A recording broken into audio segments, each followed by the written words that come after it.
ब्रह्मा विष्णु महेश के माता पिता काल है, ज्योत निरंजन है, यानी ये सदाशिव या महाविष्णु या महाब्रह्मा, और दुर्गा इनकी माता है। ये 10 मिनट का सत्संग यहाँ देना बहुत जरूरी होगा। सबसे पहले आपको शिव महापुराण दिखाऊंगा, ये पवित्र शास्त्र शिव महापुराण।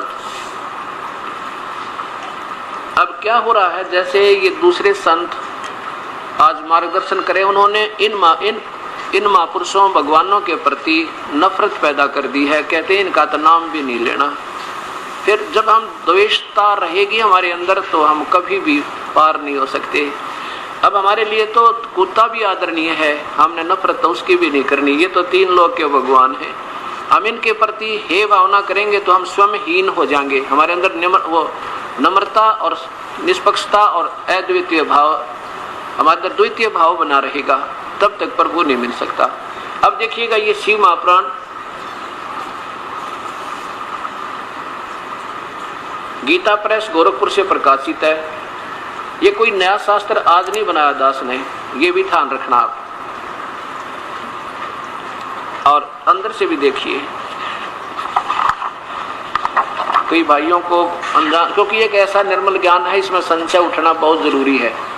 कईयों को शंका हो जाती है कि कहीं महाराज जी कवर ऊपर अपना और बना रखा हो, अंदर से मटेरियल कोई और ठोक रखा हो।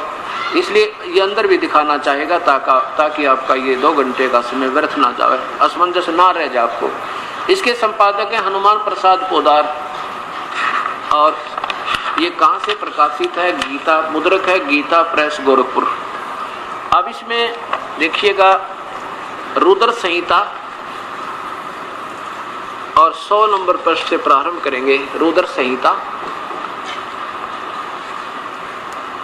और यहाँ लाओ 100 नंबर पृष्ठ पे, यहाँ से प्रारंभ करेंगे। ये क्या होगा, यहाँ नहीं जरा, हाँ। अब इसमें क्या है, ये शिव महापुराण है, और ये प्रारंभ तो होती है इस काल तक सदाशिव महाशिव से, और दुर्गा की महिमा तय, ये पार्वती रूप में दुर्गा जो अभी दिखाया था ब्रह्मलोक में, और ये समाप्त होती है इसी के पुत्र त्रिलोकीय शिव के ऊपर। अभी तक ये संतान के बुद्धि काम कर नहीं पाई, क्योंकि इनको ये परम ज्ञान नहीं था जो वास्तव में हमारे पास पहले होना चाहिए था। अब यहाँ कहाँ से प्रारंभ करेंगे हम, कि उस पराशक्ति को, प्रधान प्रकृति गुणवती माया दुर्गा को, उसी को महापार्वती कहो चाहे दुर्गा कहो, भवानी कहो, आदि माया को, उस पराशक्ति को प्रधान प्रकृति, दुर्गा को प्रकृति भी कहते हैं, ये शब्द याद रखना। गुणवती माया बुद्धि तत्व की जननी तथा विकार रहित बताया गया है। वह शक्ति अंबिका कही गई है, और उसी को प्रकृति, यानी प्रकृति शब्द दुर्गा के लिए प्रयोग है, ये भी याद रखना। प्रकृति सर्वेश्वरी और त्रिदेव जननी, तीनों देवताओं की जननी, पैदा करने वाली, उत्पन्न करने वाली माता, ब्रह्मा विष्णु महेश की माँ, स्पष्ट लिखा है। ये कोई आज नहीं बनाया दास ने, कोई आज ही लिख कर प्रिंट करवा लिया हो। ये तो 5500 वर्ष पुराना, 5500 वर्ष पुराना इतिहास है, और संस्कृत एज इट इज भी मेरे पास उपलब्ध है ये शिव पुराण, संस्कृत में भी। नेता और मूल कारण भी कहते हैं सदाशिव द्वारा प्रकट की गई उस शक्ति की 8 भुजाएं हैं। यह भी कसर निकाल दी कि कोई ब्रह्म ना रह जा, वह कोई और होगी त्रिदेव जननी।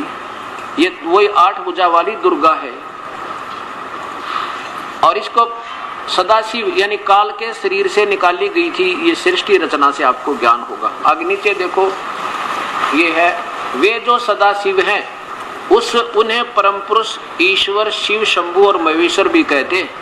वे अपने सारे अंग पर, वे अपने सारे अंगों पर भस्म रमाए रहते हैं। उन काल रूपी ब्रह्म ने, ये सदाशिव वही काल है, और जो का रोल इसका पुत्र, इसका बेटा करता है, इन्हें राख रमाए रखता है, जैसे वो करता है, जिस स्थिति में इनको पैदा करता है, उसी को काल रूपी ब्रह्म, काल कहो चाहे ब्रह्म कहो चाहे सदाशिव कहो, ये काल, जो काल रूपी ब्रह्म ने एक ही समय शक्ति के साथ, ये नाथ नहीं है, ये मिसप्रिंट है, ये साथ, दुर्गा को साथ रखते हुए अपनी पत्नी के रूप में के साथ शिवलोक नामक अक्षेत्र का निर्माण किया था। कौन से का, उस तमोगुण प्रधान अक्षेत्र बनाया था। उस उत्तम अक्षेत्र को काशी कहते हैं। वह परम निर्वाण व मोक्ष का स्थान है। वे दोनों प्रिया माने पत्नी और प्रियतम माने, ये प्रिया और प्रियतम रूप में पति पत्नी के रूप में शक्ति और शिव, ये काल और दुर्गा नित्य निवास करते हैं। काशीपुरी परमानंद रूपणी है। हे शिव और शिवाने, यानी प्रलय काल में भी कभी उसको अपने क्षेत्र के सानिध्य से मुक्त नहीं किया। नीचे देखो, देवर से एक समय उस आनंद वन में, कौन, ब्रह्मा बोल रहा है, ब्रह्मा जी बता रहे हैं अपने पुत्र नारद को।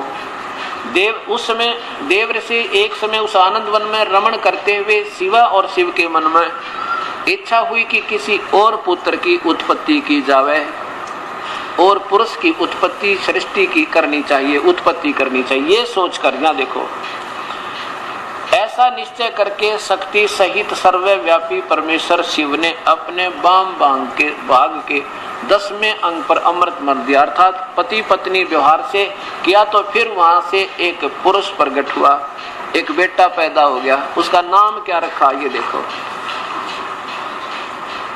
शिव ने कहा, इस काल ने कहा, सदाशिव ब्रह्म ने कहा, काल ने कहा, वत्स पुत्र व्यापक होने के कारण तुम्हारा विष्णु नाम विख्यात हुआ। विष्णु जी की उत्पत्ति कालते और दुर्गा से सिद्ध होगी।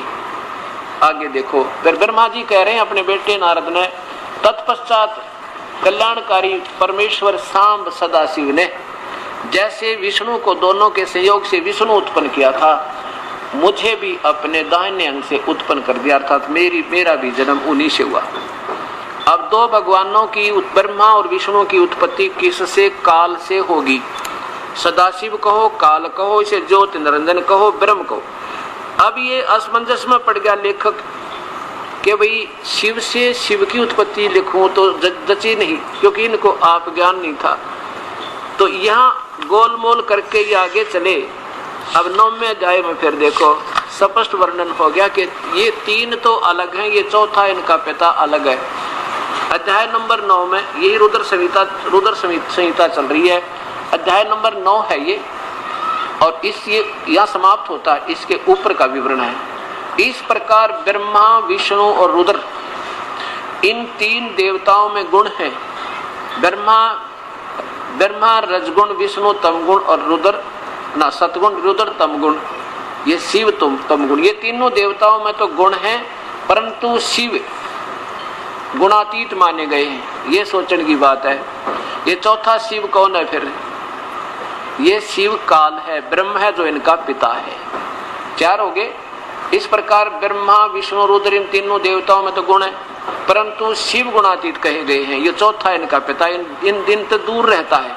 इनको गुण युक्त करके ये चुप हो गया, एकांत में जा बैठा। ये अब जैसे मिर्च बना दी, अब मिर्च का क्या दोष है, अब वो तो मुंह जलाएगा उसका, वो तो गुण हो गया उसमें मुंह जलाने का।